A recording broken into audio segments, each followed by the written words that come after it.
Hey students, it's Mr. Luchereau. In this final lesson of Unit 6, this is Lesson 4, there are two main things that I want to accomplish. The first thing is I want to spend some time talking about 4 major biotechnology techniques, and then for each one of these techniques, I'm going to talk about some potential applications or uses of those techniques. Now, quick note, we could spend the entire year studying the field of biotechnology. In fact, I wish we had more time than we currently do. Because this field of biotechnology has just completely blown up over the past 40 or 50 years. Starting in 1953, when that structure of DNA was uncovered by scientists such as Rosalind Franklin and Watson and Crick.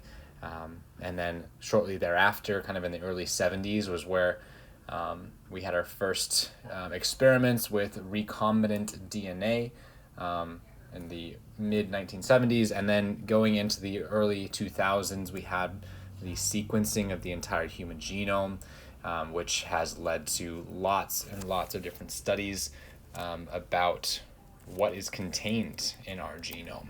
Over 3 billion base pairs, and within that, about 25,000 genes, trying to uncover the role of intronic DNA. All of those different things has been connected to the expansion of the field of biotechnology. And honestly, there have been so many innovations and discoveries that have come about in the field of biotechnology that, again, we don't have time to get into all of them, but I hope that as we go through these 4 techniques, PCR, gel electrophoresis, DNA sequencing, and bacterial transformation, you kind of get a taste for those main techniques that are used across the field of biotechnology, and get an idea for how they can be used to solve particular problems or to innovate. So let's jump right into it. The first technique that I want to talk about is called PCR. Now, PCR stands for polymerase chain reaction. Now, you likely recognize one of those words from earlier in Unit 6, polymerase, right? When you saw DNA polymerase and RNA polymerase that are involved in DNA replication or transcription, whose function it is to build nucleic acid polymers. And so what this technique functions to do is actually to replicate sections of DNA very rapidly. And I want to walk you through how this is actually done. So first, this is a reaction. This is a reaction that's done by tons and tons of labs. In fact, I had hoped that we'd be able to maybe do a polymerase chain reaction in our classroom if we were in person this year. But this reaction, like any other reaction, has certain components, certain reagents that you need in order to do it. So let's start there. So first, you're going to need a DNA sample.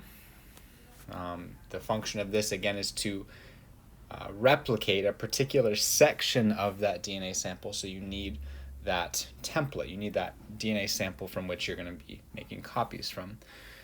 The second thing that you're going to need are primers. Now, you might recognize that word from DNA replication. RNA primers were those short sections of RNA, that primase, added to the leading strand once, but then the lagging strand over and over again, from which DNA polymerase could add nucleotides to that 3' end, since it needed something to kind of kickstart that polymerase action. So in this case, particularly, we are going to be using DNA primers, which are similar, except instead of having that RNA primer, you're going to be using DNA nucleotides, but same function. They're going to be short sections that correspond to the template DNA at a particular area, so that replication can start from there. All right.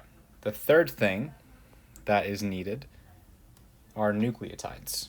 DNA nucleotides just in the mix, because you're going to be creating new strands of DNA, so you need those nucleotides that DNA polymerase can easily take up and add to the growing strand. Fourth, you're going to need something called Taq polymerase. Now, Taq polymerase is a particular type of DNA polymerase that, just like any other DNA polymerase, functions to add nucleotides to the end of a 3' end of a growing strand. But this particular type of polymerase was actually isolated from a species of bacteria that resides in a very warm environment. And so this type of polymerase has a structure that is adapted to not denature, remember that term denature from Unit 1, in hot temperatures. And that's going to be especially important for the reaction that I'll talk about in a moment, because this polymerase and the rest of the reagents are going to be exposed temporarily to hot temperatures. Okay, fifth, this whole reaction is going to be within a particular mix buffer. All you need to know is that this maintains that stable pH that keeps the proteins from denaturing by maintaining that stable pH. And then lastly, you'll need a tube, a PCR tube, to put all of those reagents into. And then most importantly, this isn't a reagent, but it's a tool that is used, is that this PCR tube that contains all of these reagents is going to be placed in something called a thermal cycler. And so we'll include that as the seventh thing that we need, is a thermal cycler. And just as the name indicates, the function of this machine is to raise and lower temperature, to cycle between warm and cold temperatures. Now, that is important because there are kind of 3 phases that the PCR, that the polymerase chain reaction goes through in order to achieve the goal of replicating sections of this DNA sample. Okay, so how does that work? We're going to take a look at kind of a brief overview of what occurs, and then we'll take a more in-depth look. So continuing this figure, right after we have added our 6 components or our 5 components into the PCR tube, and the PCR tube is in the thermal cycler, what will begin to occur is that thermal cycler will heat up the contents of the tube to a temperature of about 95 degrees Celsius. Now, at that temperature, what's going to begin to happen is the DNA, particularly the hydrogen bonds that hold the 2 strands together, are going to separate. And so this phase is called the denaturing phase because it functions to raise the temperature such that those bonds denature, those hydrogen bonds denature between the strands. Now, once that occurs, right, those strands are separated. These thermal cycler will begin to cool the temperature down to 55 degrees Celsius. Now, what this allows to happen is, remember that those primers, which are there to kind of kickstart the DNA replication process, that's going to allow them to anneal, which is another term just for connect to their specific regions on the template strands that they correspond to. Those primers, right, are short sections of DNA that are actually designed to be complementary to specific sections of the DNA. And in particular, they design them to be complementary to the beginning of the section of DNA and to the end of the section of DNA that you're trying to replicate. And so during this annealing phase, the primers are able to connect.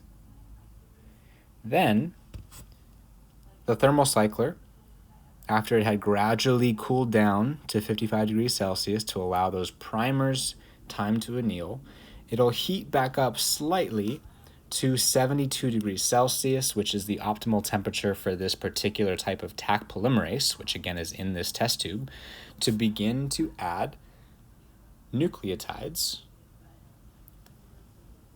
to the 3' end of these primers. And you see right here, right, that's occurred. So now what we've done is we have created our first copies of that particular section of the DNA sample. Now I want us to think about this just for a moment, right? This cycle of denaturing, annealing, extension, heating, cooling, and then heating up a little bit more is doing kind of artificially what would occur in the cell, right? So, for example, denaturing, which is aiming to separate those two strands, that would be helicase, right? Helicase actually functions to unzip the two strands so they're separated so that primers can be made and that DNA replication can occur, right? So keep that in mind, right? This is trying to mimic what actually occurs inside the cell already. Okay, now, why is this useful? So in order to answer that, we have to look a little bit more in depth. So this figure is actually just showing us a more in-depth diagram of that denaturation, annealing, and extension phase. So you'll see, right, we've got this genomic DNA, which can just be this DNA sample, and there's a particular sequence within that genomic DNA called a target sequence that we're trying to make copies of. So we create primers that correspond to the beginning and end of that target sequence. And you'll see right here they've indicated, right, remember that polymerase can only attach nucleotides to that 3' end. Right, so we're going to create a primer that attaches here and a primer that attaches here, just trying to determine or trying to create primers that are corresponding to the nucleotides at that portion of the target sequence. Okay, now during extension, right, we'll get that adding of nucleotides to the 3' end of both primers. So here's what we're left with. Then what's incredible about this is that it's simply going to repeat over and over and over. And remember that those primers, there's lots and lots of copies of those primers in this reaction. They're going to continue to connect to that same sequence, the beginning and end of the target sequence. And so when we go through another cycle of denaturation, annealing, and extension, you're simply going to be creating more copies. And if you do it again, more copies. And essentially, you are creating lots and lots of copies of that particular target sequence that existed between the primers, right? And so you're going to get, especially, lots and lots of your target sequence amplified, in other words. And so this is actually a really powerful tool that is used in almost every molecular biology lab to be able to amplify a specific sequence in the DNA that then can be studied, right? And why is it specific? Well, it's all dependent on the primers that are made, right? The primers that are specifically designed to connect to the beginning and end of the target sequence. Okay. I will also include a helpful animation. Sometimes it's helpful to see this in action as well. And you'll see what I mean about where those primers kind of frame the beginning and end of the target sequence. Okay. But what are the applications? So there are lots and lots of applications of this. I will get into one particular application in the next portion, But this is used a lot for creating something called a DNA fingerprint, which is a powerful way of doing forensic science, of determining if a suspect was at a crime scene or not. And so I'll talk about how that's actually made in the next portion. So forensics is a major application, but I think even just more generally, this has allowed us to specifically isolate and study genes and other sections of DNA in the genome. Because if you think about what this allows you to do, is it allows you to choose a section of the genome and make lots and lots of copies of just that section very easily. So that's PCR, polymerase chain reaction. Again, I'll attach an animation as well. But let's move on to gel electrophoresis. Okay, the second technique that I want to talk about that's often very commonly used alongside PCR is something called gel electrophoresis. And gel electrophoresis, if there's one thing that you can remember about this technique, is that it functions to separate DNA fragments according to size, right? That is the main function of this technique that, depending on the experiment or the research being done, oftentimes if there is a PCR reaction, or as we'll get into a little bit later, bacterial transformation, you might need to determine the size of the fragments of DNA that you're working with for a variety of reasons. So before we get into a specific application, let's just look at how it actually works. Okay, so as the name implies, gel electrophoresis involves a particular type of gel. It's known as an agarose gel. And this gel, which is represented here, is a fairly thick slab of this gel that takes an hour or two to set.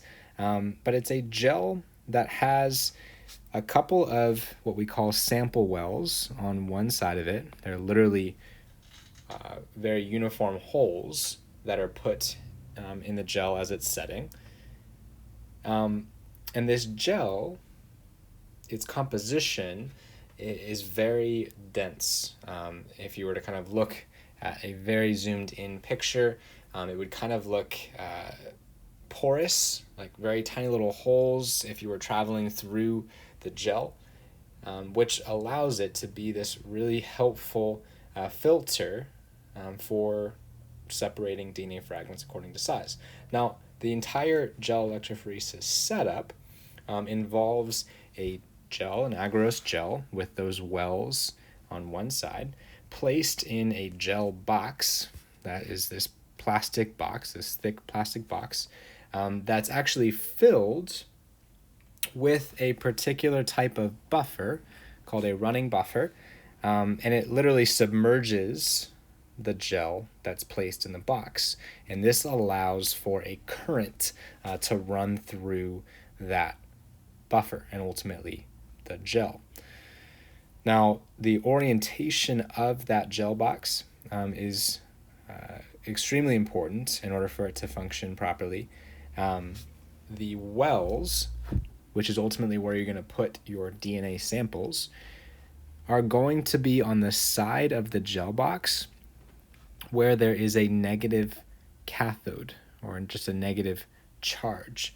On the other side, the side of the gel that does not have the wells, you have your anode, or positive charge. And that's important because when this power supply is switched on, which ultimately is going to allow a current to flow, what's going to happen is it's going to pull DNA from the negative side of the gel to the positive side of the gel. And why is that? Well, quick refresher. This is just a conceptual model of the structure of DNA, right? We remember that DNA is a polymer composed of monomers called nucleotides that have three parts. It has a phosphate, a sugar, and a base that can be A, T, G, or C. In that those first two components, the sugar and the phosphate, ultimately connect to the next nucleotide through phosphodiester bonds. But in particular, that phosphate group actually has a negative charge, which makes overall the DNA molecule, since there's tons and tons of these phosphate groups, has a negative charge. And so the reason why that orientation of the gel is important is because if the molecules have a negative charge, they're going to then migrate when this power supply is turned on towards the positive side, right? And so if that gel was flipped the other way, or the anode and cathode were switched, right, you would actually have the DNA moving the opposite direction and off the gel, and your results would be useless, right? Okay. So what actually happens when that DNA flows through the gel? So to help explain that, let me first tell you what the expected results are. Right, so the expected results are that because that gel is very porous, there are small little holes in that gel, that as DNA is being pulled towards that anode side, smaller fragments, or shorter bands, as is indicated here, but smaller pieces of DNA are going to travel at a faster rate than longer fragments or larger fragments. And so what you're naturally going to see after a certain period of time is when you go to visualize your gel, and there are specific dyes that you can use in your DNA sample so you can visualize it, for example, under UV light. But what you're going to see are these specific bands that will be found at different locations depending on the size of the fragment that band represents. Okay, now I'm going to use a metaphor real quick to help us understand this. So if you think about the gel, this is how I like to think about the gel. If you think about the gel as like a dense forest, right? There are tons and tons of trees, and let's say you're outside the forest, you're looking towards the forest though, and there are all of these trees kind of tightly packed together. And let's say you were having a competition with a group of friends of how quickly you and some friends could run through that forest. But the catch was you had to be linked up with a few of your friends, kind of arm in arm, right? And let's say one group of your friends formed a chain of maybe 4 people, right? And one group of your friends had a chain of 15 people. Obviously, this would be pre or post COVID. But if when we said go, right, that chain of 4 people tried to run quickly through that forest, which again is a metaphor for the gel, as opposed to that chain of 15 people or 20 people, right? The longer chain of people is going to have a really hard time navigating through that forest than the group that has just a few people, right? They're going to be able to kind of move very easily through, right? And so in a similar way, that's what the gel is functioning to do. Those shorter fragments of DNA are going to be able to navigate through the pores quicker and ultimately make their way further down the gel than those larger DNA fragments. Okay, now what's really cool about this technique is that because this is so commonly used, they actually have these DNA samples called ladders. And the function of a ladder DNA sample is that it's this mixture of DNA fragments of sizes that are already known. So the mixture contains some fragments that are 2,000 base pairs in length, 1,000 base pairs in length, and so on and so forth. And it's this kind of mixture of all of these different fragments of particular sizes. And so what's cool is that you can take that DNA or that ladder and you can place this into one of the wells. And just a quick note, loading a gel or putting the DNA sample into the wells, in other words, is done using this pipette. It's this instrument that's able to very precisely pull out your DNA sample and then very carefully, as you see it right here, place it inside of the sample wells, right? And so if you place a DNA ladder mixture in one of those wells, you're going to get these specific bands on your gel. And if you look at the manual for that DNA ladder, you're going to know what type of fragments are in that mixture. And so for your other DNA samples, like this one, for example, you could estimate that, okay, there's a 300 base pair fragment in that DNA ladder mixture that traveled approximately the same distance as this fragment that I don't know the exact size of, but now I have an idea of, okay, not just that it's smaller than these, but it's probably around 300 base pairs, right? So it actually allows for some pretty accurate estimates of the size of the DNA fragment that you're working with.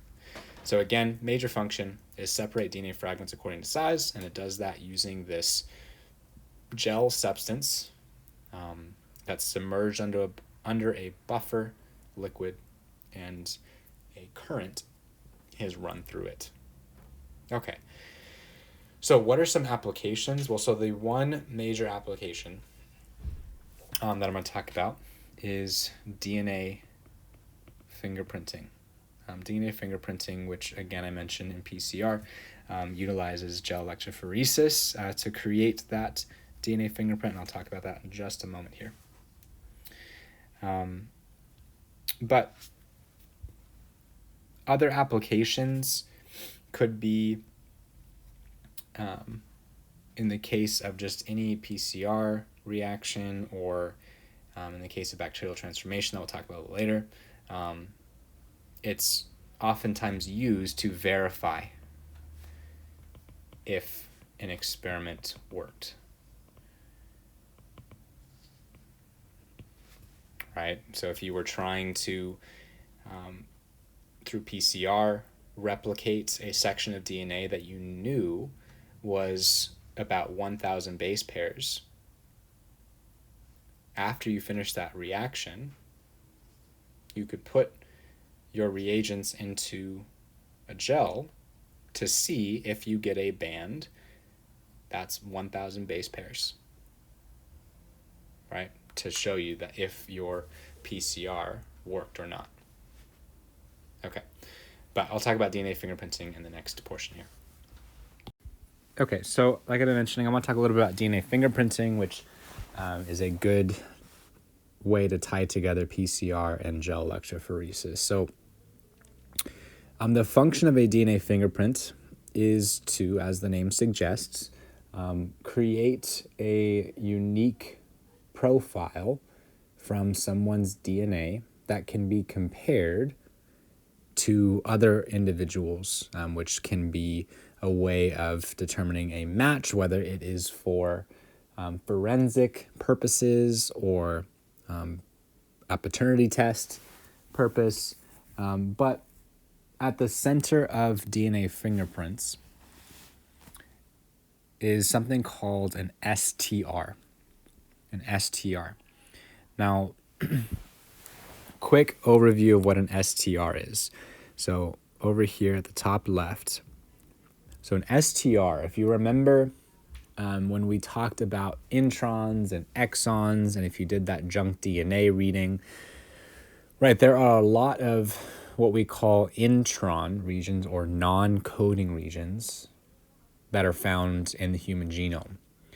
And while there's been lots of research around how some of those sequences are important for regulation and other purposes, or the creation of microRNAs, or all those different things, one pattern that's been observed is that some of that non-coding DNA or intronic DNA contains these short tandem repeats of a 4 or 5 base pair sequence that's just repeating over and over and over.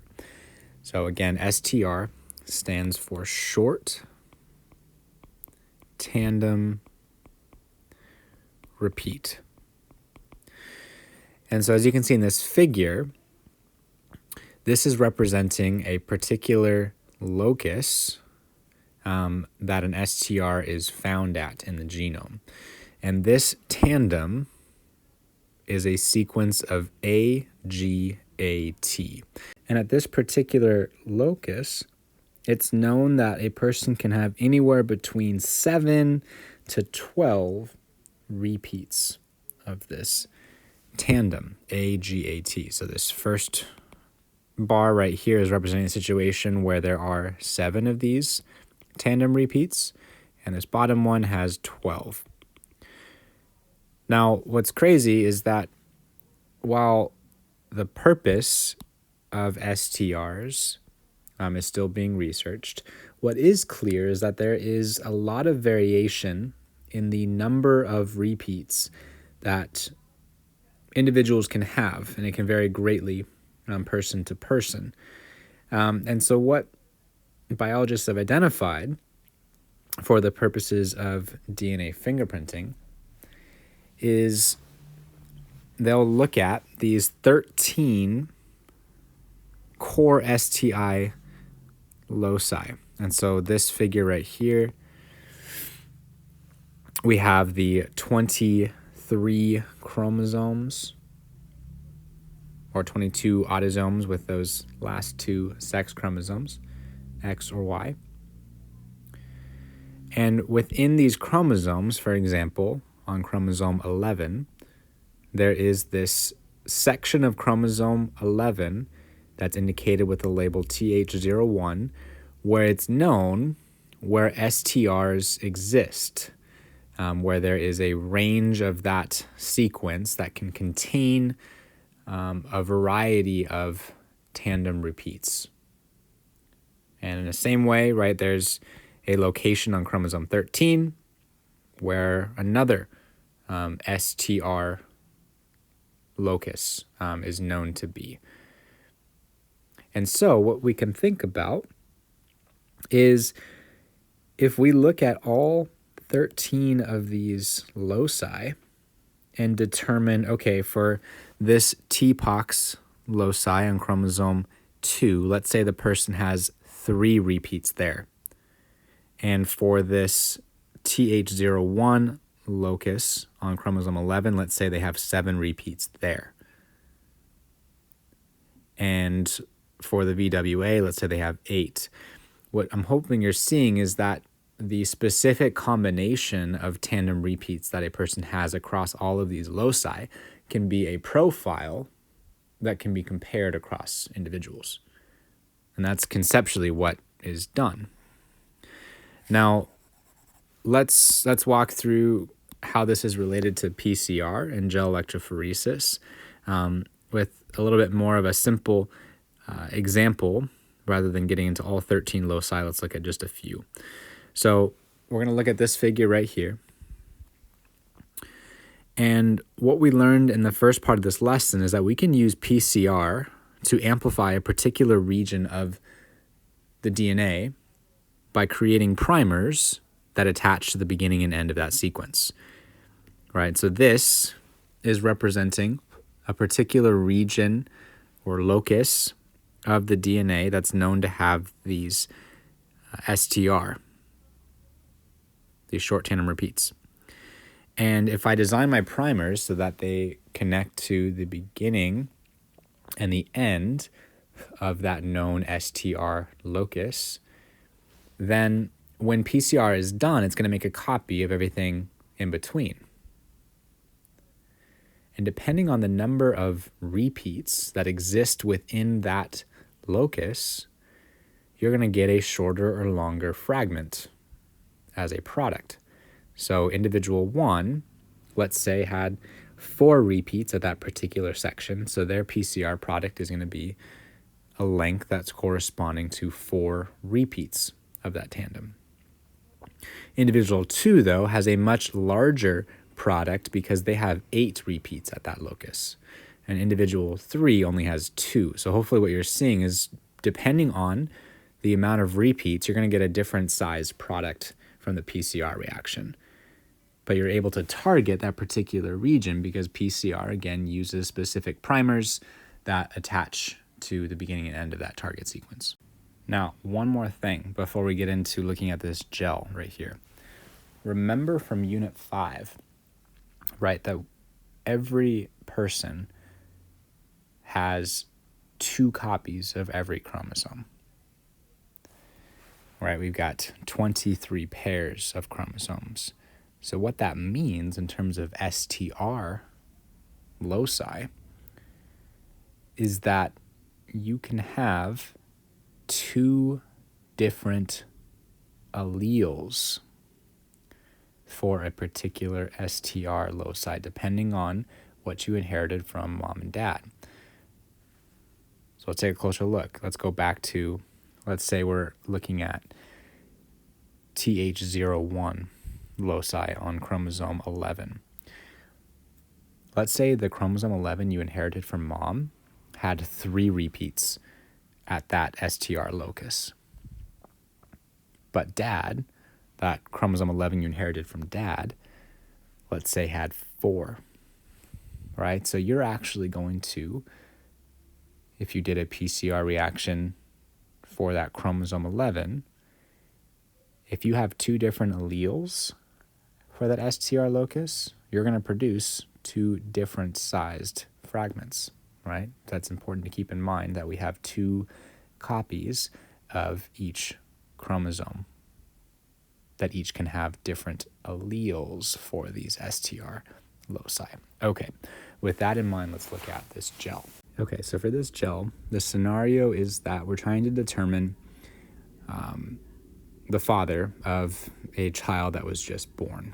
And there are 2 individuals that we're trying to determine which one is the father. So how do we do this? Well, so we're going to create a DNA fingerprint for the mother and the child and these 2 potential fathers to determine which father is most likely the actual father.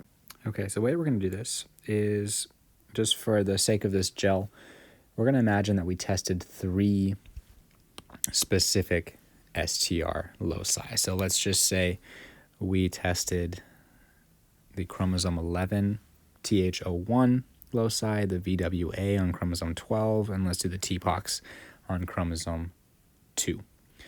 So I'm going to take some of the mother's DNA, and then using those reagents from a PCR reaction, right, I'm going to create primers that specifically connect to the beginning and end of the TPOX region, the beginning and end of the TH01 region, and the beginning and end of the VWA region.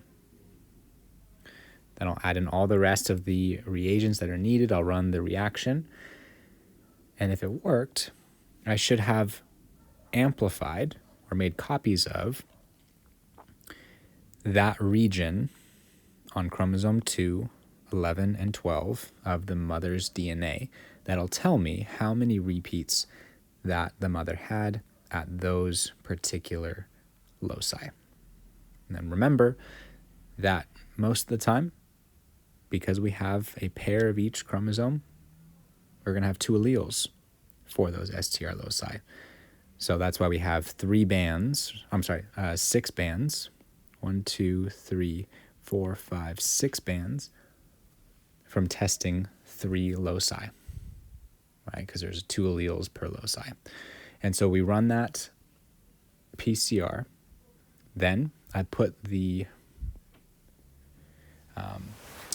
contents of my PCR tube after the reaction into that well on my gel, right? And I'm going to run that current from negative to positive, and it's going to separate the contents of my test tube. And those are representing the products of this PCR on those 3 STR loci. I'm going to do the same for the child and for father 1 and father 2. Then what I can do is I can compare all of the bands from the mother, the child, father 1 and father 2 to determine which father is likely the actual father of the child. So we know that the child had to have gotten their alleles for these STR loci from either mom or dad. So let's look at the bands that seem to match up. All right, notice the second band for the mom and the child match up. So that particular allele for, we don't know which STR loci, but that came from mom. Same thing from 3, or band number 3. And for band number 6. Now that leaves this band, and this band that did not come from mom, but it had to have come from dad.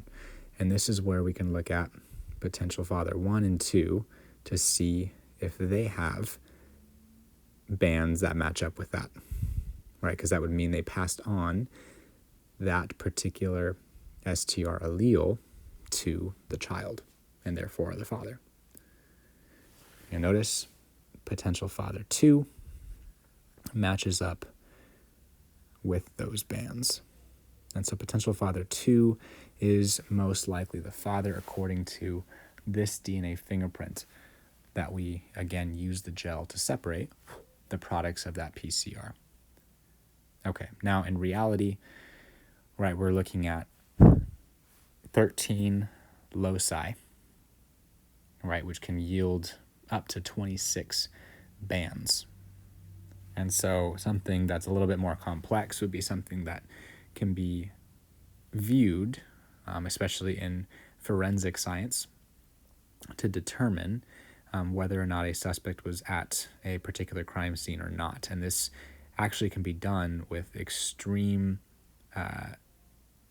certainty in terms of excluding or including a suspect in an investigation. So pretty amazing technology, but hopefully you see the connection between PCR and gel electrophoresis in DNA fingerprinting. Okay, so now that we've talked about PCR and gel electrophoresis, and we've talked about one major application of using both, I want to talk about a third major biotechnology technique, and we're not going to spend a whole lot of time on this technique, but that's DNA sequencing. Now, DNA sequencing, as the name suggests, is a technique by which we're able to determine the specific order of bases in a DNA sequence. And this is extremely useful for a lot of different reasons. But I want to point out that as we started to learn more about the structure of DNA, like I pointed out in the 1950s, we started to learn more about genes and how they're expressed.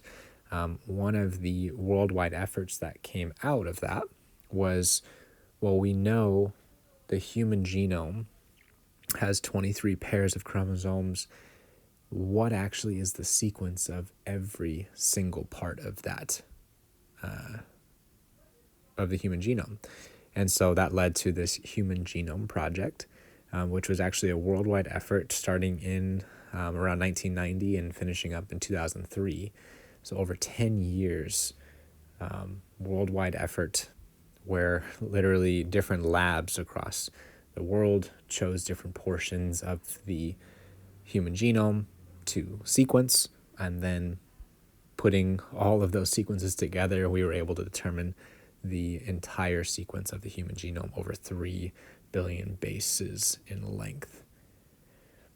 Now, that was quite the feat, and it undoubtedly led to uncovering a lot more about, like we've mentioned, right, those coding regions and non-coding regions, and understanding the different like the purposes of those different regions.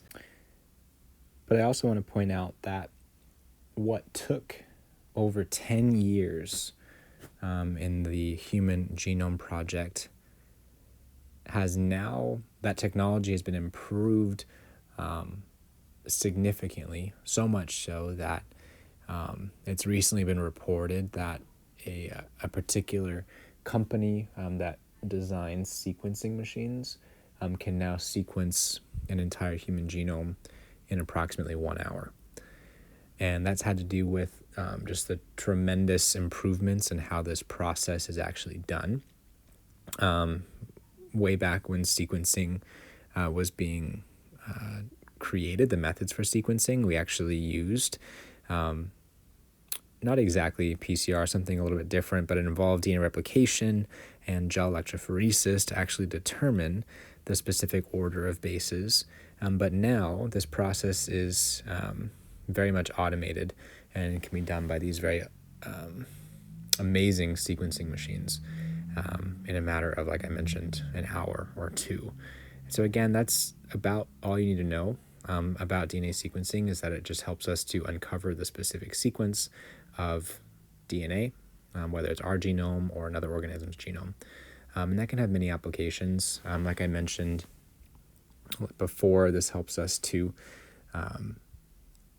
identify and study different regions of the DNA. Right? If we know the specific sequences, you can actually start to determine where promoters are, where terminating sequences are, and you kind of get a lay of the land once you see the actual order of bases.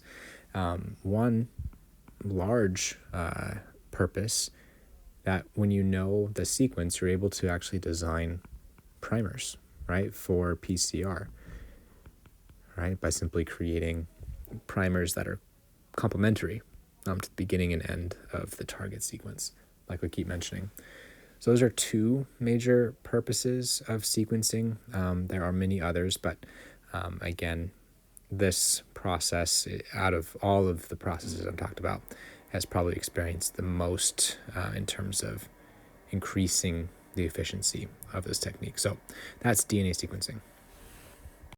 Okay, so the very last technique I'm going to talk about is bacterial transformation. I think this is one of the most fascinating of the four. But before I get into actually how it's done, I want to reference back to an experiment that you read about in chapter 16, where this term actually originates from, the term of bacterial transformation, and that was the Griffith experiment. And while the scientists didn't exactly know what was going on, this term of transformation ended up being explained by later scientists, that transformation was occurring because DNA was being taken up by bacterial cells, causing them to become virulent. So quick recap of his experiment. There were two types or strains of a particular type of bacteria that Griffith was studying. There was an S strain and an R strain. And the S strain was known to be virulent, in other words, was dangerous. And the R strain was non-virulent or harmless. And it had been observed that if he injected the S strain of this bacteria into a mouse, the mouse would die. And if he injected the R strain, the mouse would live. And that made sense. But then what he also realized was that if you boiled the S strain and essentially kill the S strain, when you injected it into the mouse would live, right? And that was consistent with other observations about how to kill bacteria.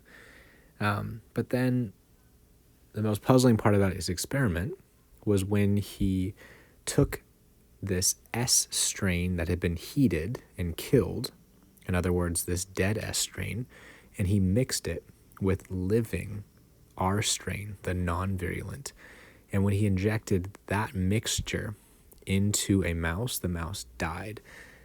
And so he suggested that there was something remaining from the dead S strain that transformed the R strain into virulent when it had started as non-virulent. And so I say that because essentially bacterial transformation is based off of the fact that bacteria can be transformed by taking up DNA fragments or DNA plasmids from their surrounding environment. And that's essentially what happened in the Griffith experiment, although he didn't know what was going on at the time, is that the DNA was remaining in the solution. Even though the bacteria had been killed, the DNA was remaining and was taken up by the R strain. And that DNA was treated as the rest of the R strain's DNA.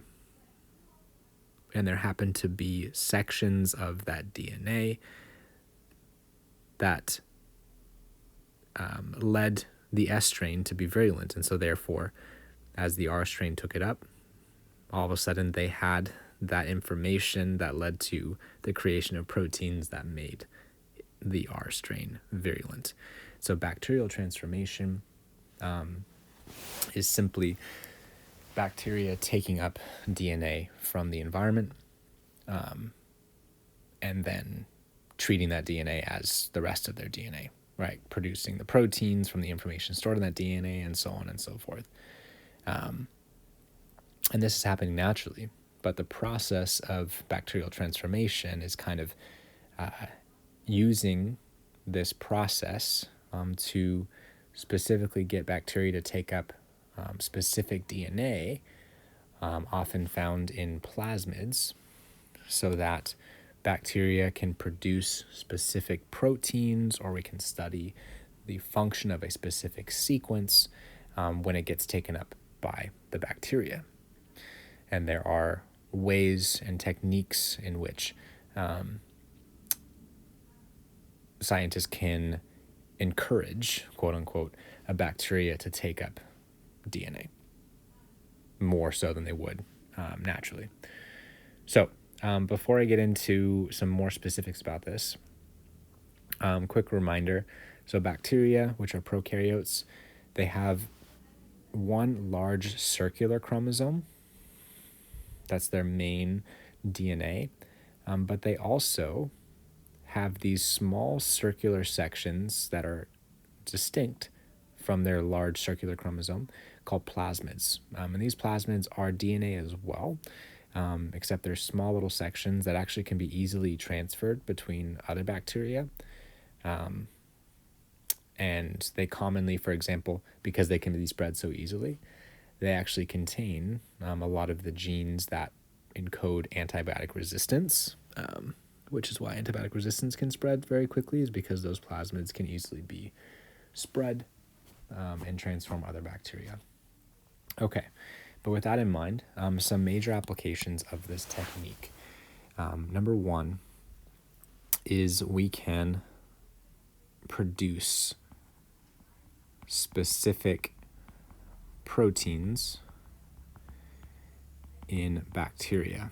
And this has been revolutionary in terms of creating proteins that are needed for treatments. So I'm going to talk about in a little bit how you can actually use this process to produce insulin to treat diabetes. You can actually create it in bacteria, and most of the insulin now that people use originates from this process of bacteria being transformed with the insulin gene so they can produce the insulin protein. But then more generally, this can be used to study the function of particular genes, right, by seeing what happens when they're transformed into bacteria. Okay, so let's talk about a very specific example of how we can use this process of encouraging bacteria to take up DNA to produce a specific protein. Okay, so what I want to talk about here is actually how you can use bacterial transformation to ultimately produce a specific protein in bacteria, in this case insulin, which can be used to treat diabetes. Okay, so before I get into more specifics. I mentioned in the previous section, right, about plasmids versus the large bacterial chromosome. So, quick note, bacterial transformation experiments are typically done with the plasmid. And the goal is kind of summarized right here. So I've got a plasmid that has been taken from a bacteria, and the goal is to put a specific target gene inside of that plasmid such that that plasmid now contains that target gene, such as the insulin gene. And then that plasmid can be introduced to bacteria, and through some processes that I'll talk about in a moment, the bacteria can be encouraged to take up that plasmid and ultimately be transformed by that plasmid. So they will have that plasmid and will start to produce the insulin protein. Okay, but how do you actually do that? Right, that sounds great, but how do you actually do that? Well, so as this technique has been invented, scientists have been researching this particular type of enzyme that's produced by bacteria called restriction enzymes, or restriction endonucleases is kind of the longer term. But in essence, a restriction enzyme is a protein that's made by a bacteria that's actually a defense mechanism. Bacteria are actually oftentimes under attack by viruses, particularly bacteriophages, which function in very similar ways to viruses that affect humans, whereby that phage will inject its DNA into the bacteria and will try and hijack the mechanisms of the bacteria to create more copies of that virus. And so restriction enzymes, which are indicated by these little green blobs here, are actually enzymes that recognize specific sequences and attach to those sequences and will literally cut the DNA at that specific location.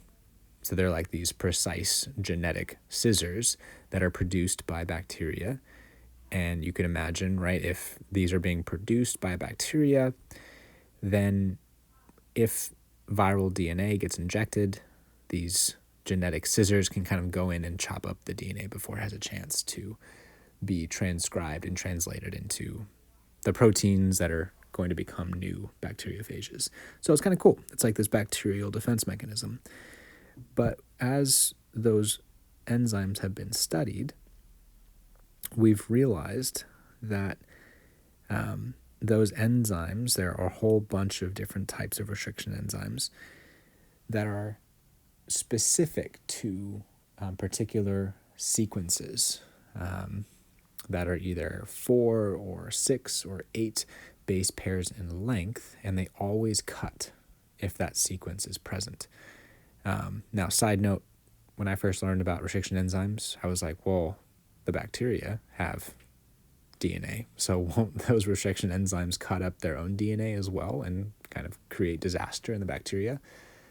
And that is the case. However, the bacteria have these specific markers. There are these methylations that are indicated by these purple dots that actually prevent those enzymes from binding to those sequences in their own DNA, and so therefore kind of like a shield from their own restriction enzymes. So just a quick side note about that question that you might be thinking about. But okay, so this restriction enzyme that's indicated in this diagram is called EcoR1. And EcoR1 particularly connects to this sequence, GAATTC, which if you stare at this long enough, you'll realize this sequence is actually a palindrome. If you view this sequence forwards and backwards, it's actually the same. It's symmetrical. And that's characteristic of most restriction enzymes. They actually attach to palindromic sequences. So here are a collection of other restriction enzymes over here in addition to EcoR1. We have HIND3, BAMH1, all these different things that are slightly different in that they bind to different sequences. But even more, what's interesting is actually how they cut, particularly EcoR1, as well as a few other ones here. They create what are called sticky ends. And what that means is if you look at how they actually cut in a way where you are left with a small single strand on one end and a small single strand on the other end. And so, again, the goal is to get a target gene in this plasmid.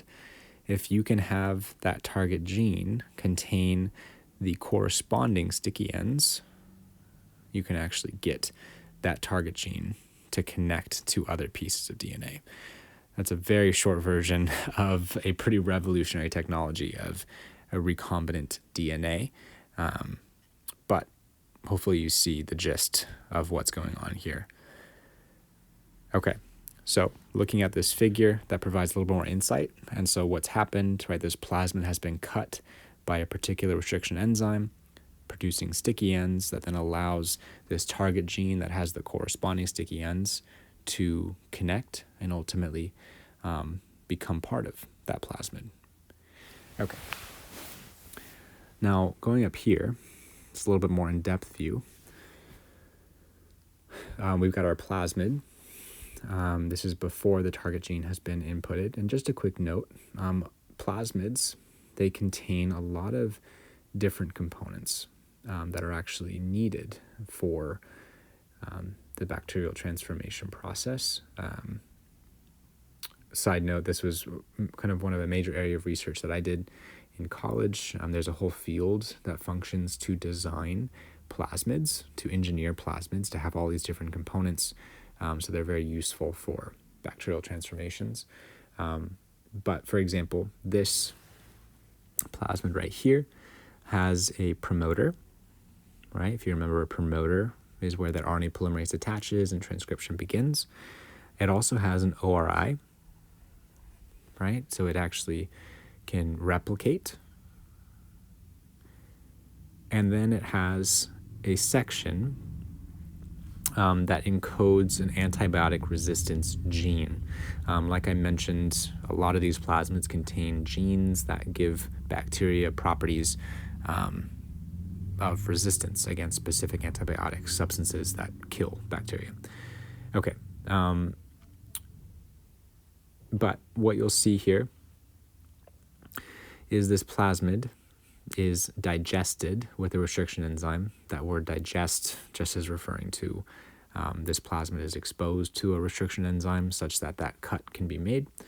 And then that target gene, that also gets digested with the same restriction enzyme, so it has those corresponding sticky ends, then gets combined with that plasmid so that it attaches.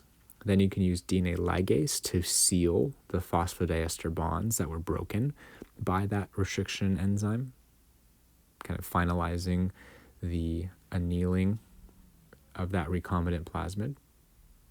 Then you can take that recombinant plasmid, which has the insulin gene, and you can transform E. coli bacteria with that modified plasmid. So oftentimes, although this diagram is just showing one plasmid, you're doing this in solutions that contain many, many copies of the target gene and many, many copies of the plasmid.